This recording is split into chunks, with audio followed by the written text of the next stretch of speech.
अज्ञानतिमिरान्धस्य ज्ञानाञ्जनशलाकया चक्षुरुन्मीलितं येन तस्मै श्रीगुरवे नमः।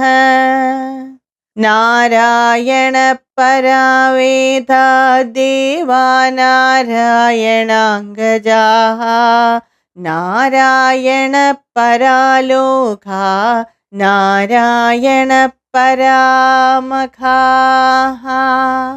नारायण परो योगो Narayan परन्तपः Narayan परज्ञानं Narayan परागतिः।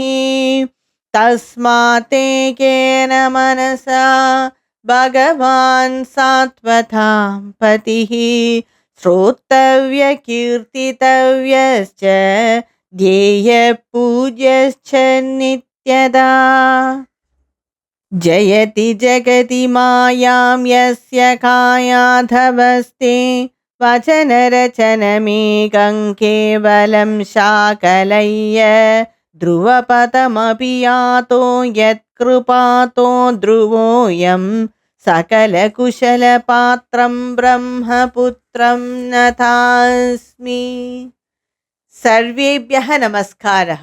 We are seeing the Narada Bhakti Sutras, and I have completed up to 29 sutras, and we saw that in the last few shlokas, sutras, that some acharyas feel that jnana is absolutely needed for Para Bhakti. Without knowing about Bhagavan, we cannot love Bhagavan. That is the view of some acharyas. Some other acharyas feel that not only jnana is needed, a mutual dependence of it, that is jnana, bhakti and icha, all that are needed, or kriya, doing pujas and all that are needed for Para Bhakti. That is the view of some of the acharyas. So these are all different views of different acharyas. And in this sutra, Sage Narada gives about his view. This sutra 30 says that Swayam Phalarubadeti Brahma Kumaraha. This sutra can be interpreted, or it has two versions. First is Swayam Phalarupateti Brahma Kumaraha. That is one version, and another is Swayam Phalarupatayiti Brahma Kumaraha. So this difference is Brahma Kumaraha means it denotes only Sage Narada. Brahma Kumaraha means it indicates plurality. So what is interpreted by this word is it includes the other sons of Brahma, who are the Sanat Kumaras. Brahma Kumara means the son of Brahma. In the first version, it says this Brahma Kumaraha, which implies that it includes only one son, that is Sage Narada alone. But in the next version, another version is Brahma Kumaraha, that includes many plurality. So it also includes the sons of Brahma, that is Sanat Kumaras also. But anyway, what is more important is what their view about Para Bhakti. What Sage Narada or the other sons of Lord Brahma says is, Parama Prema, Bhagavan is that Prema Swarupa. By Bhakti, we experience that Prema. So, by that, we experience the bliss, Phalarupa, but that is the bliss of Para Bhakti is Prema or Ananda Swarupa. That is what said in the previous sutra also, Phalarupatvat. So maybe in the initial stages of bhakti, maybe in the initial stages of Gauna Bhakti, we may need jnana, puja, kriya or everything. But when one crosses to that Parama Prema, Para Bhakti, only bhakti is needed, only prema is needed. We love Bhagavan for the sake of loving him. We do not love him for attaining anything, just like what we worship Bhagavan. Now we go to temple, we even go to faraway temples or hill area temples to get what we need. So that is the Gauna Bhakti, which is not ignored, because only by Gauna Bhakti only improves to Para Bhakti. So Gauna Bhakti is also important, but for Gauna Bhakti we have some expectation from God. But when you cross that stage and go to Para Bhakti, we do not experience or expect anything from Bhagavan, and we experience only bliss, Ananda Prema. To experience that, we love Bhagavan. See, for example, when there is a milk sweet on a plate, by seeing it, we do not experience anything. But when we taste it, we experience that sweetness. So, to experience that sweetness, we love that milk sweet. So, just like that, to experience Ananda, to experience love, we love Bhagavan and not to attain anything. And another important thing is this, our real nature, our true nature is Prema Swarupa, Ananda Swarupa. That's why we say that this Atma is Ananda Swarupa or Sachidananda. It is Ananda Swarupa. But we do not experience it. We experience that is when we say this, my nature is Ananda, I am that pure bliss. No one will believe it, because we are experiencing our body and mind now, and it has so many miseries and difficulties. So that Ananda itself, or Prema, pure love, we have not even experienced it. To experience that, we love Bhagavan. Through that bhakti, we experience our true nature. Now our true nature, which is Ananda Swarupa or Prema Swarupa, or anything is right. Our nature is Ananda Swarupa, but now our mind is completely covered with impurities of arrogance, avidya, ignorance, ahankara, everything. By all these impurities, our mind is completely covered. So that mind cannot reflect the pure nature of our Atma. When this mind is purified by puja, by going to pilgrimage or visiting temples or anything, by any divine spiritual practices, then this mind becomes pure. Then it is capable of reflecting the true nature of Atma, which is Ananda Swarupa or Prema Swarupa. To remove that impurities, we have to practice some spiritual practices like puja, reading Sastras, going to pilgrimage, everything. This Ananda Swarupa we can experience only in us, because Bhagavan is all pervading. We experience Bhagavan in us. Even when we go to temple or go for pilgrimage or anything, or even do puja, if we do it externally or do it in a mechanical way, we will not experience it. That's why some of the acharyas say that, or siddhas or rishis say that, going to pilgrimages or spiritual places is not that important or only important. Going there, we have to experience Bhagavan in us, or otherwise the whole trip is a waste. That's why there is a tradition in Hindu temples that after worshipping Bhagavan, we have to sit for some time and meditate on the form of Bhagavan and experience his presence in us. But what we do? We take that time, we sit there and we see everything. Some people now in this modern time, they take selfies to post in Instagram or anywhere. So we are not using that opportunity properly. We have to visit the temple and after that sit for some time and meditate on Bhagavan and experience his presence in us.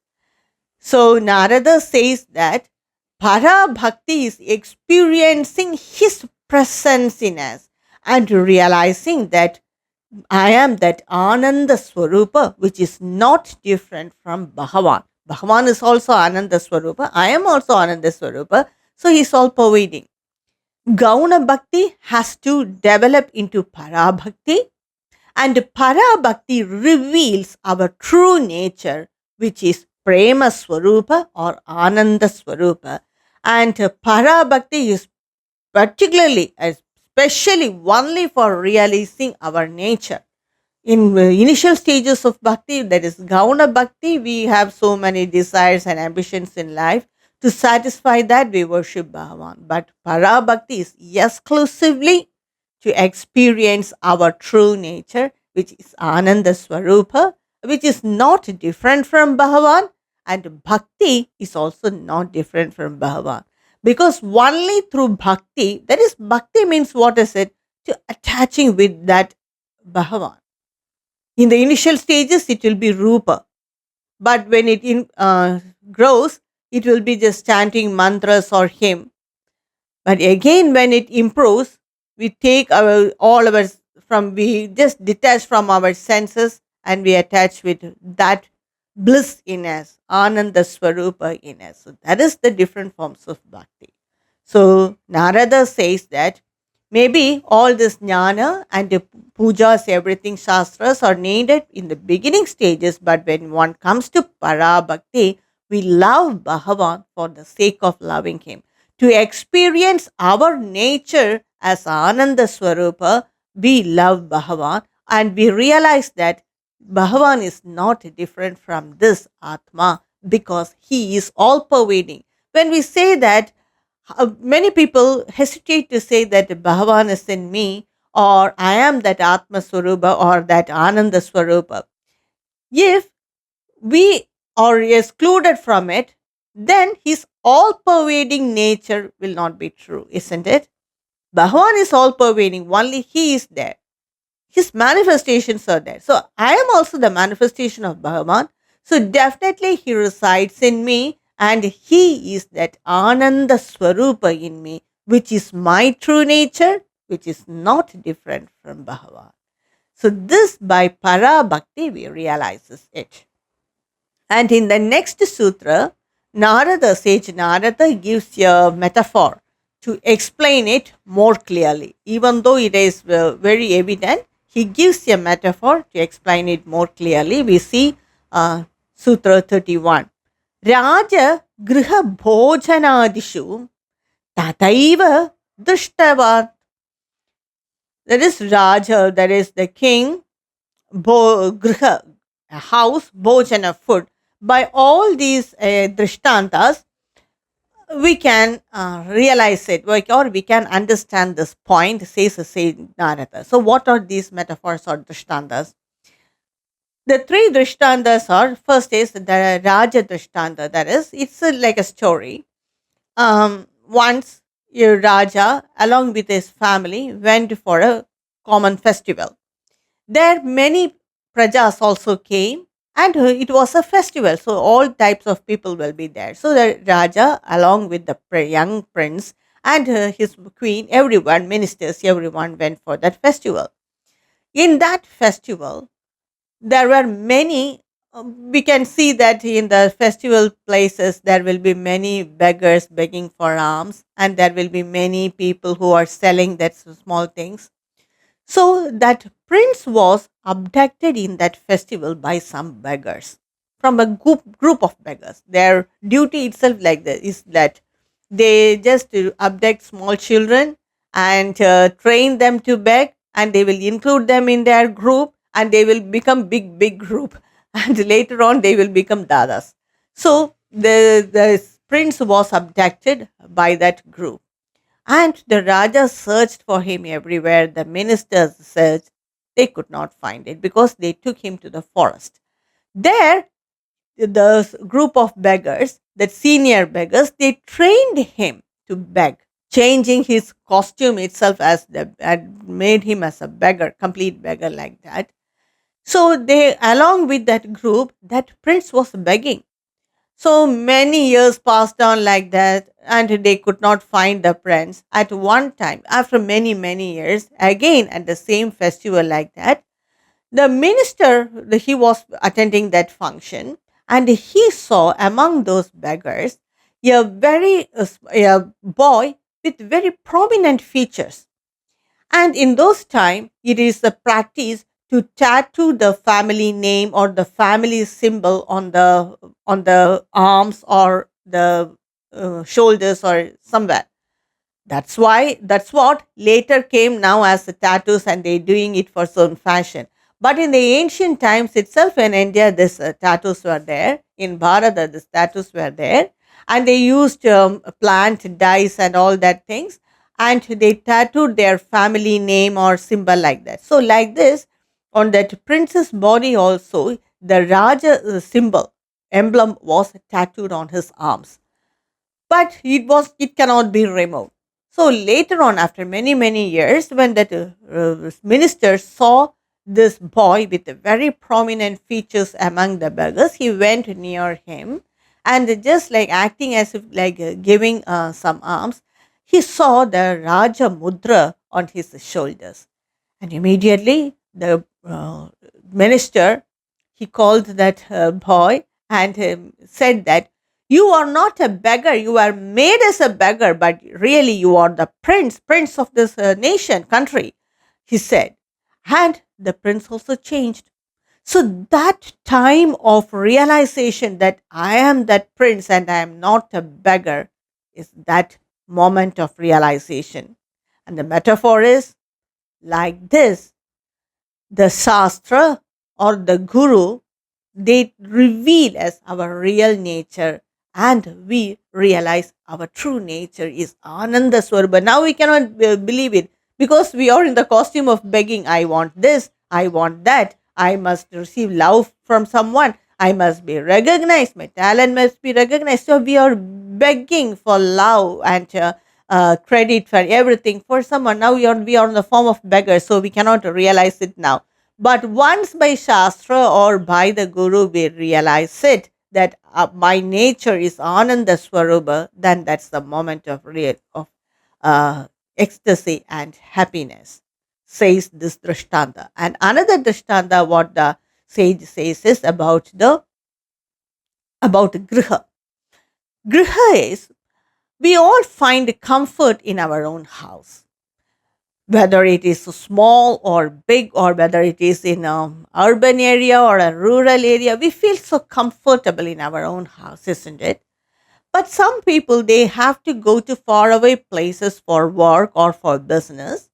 Sometimes they even go to Videsha Rajya, like abroad, to earn money or to earn for recognition. But their inside their mind, their comfort zone is their home.